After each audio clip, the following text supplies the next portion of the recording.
For the first time ever, scientists have been able to demonstrate quantum teleportation over busy internet cables. And by busy internet cables, they mean regular old fiber optic cables.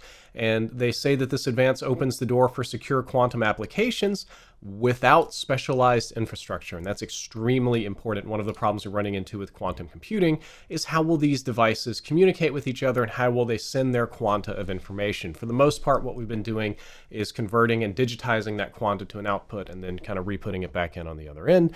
But this is more interesting because you can actually use quantum teleportation or quantum entanglement of individual photons on a regular fiber optic cable. And by doing so, we don't have to build a new infrastructure for the internet to assist quantum computers. And it enables a new ultra fast, ultra secure way to share information between distant network users. And I think that's just downright awesome. They talk about the difference in how this works. In optical communications, all signals are converted by light. So the speed at which your internet information travels is usually the speed of light, or slightly slower because there's little hops to make along the way. But what they've managed to do is perform a destructive measurement of two photons, two that are entangled with one another, one carrying a quantum state and one entangled with another photon, and the quantum state is transferred onto the remaining photon, which happens to be very, very far away.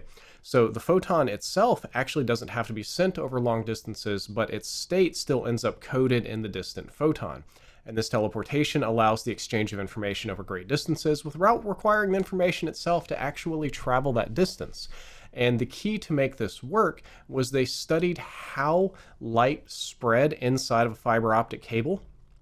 And then they found a wavelength that was underutilized, so it wouldn't be interfered with too much. The photons wouldn't entangle with the regular information. And then they used a special filter to further reduce that and basically could just pump photons. Well, fiber optic already does photons, but could basically just pump quantumly entangled photonic information right through your regular old fiber lines.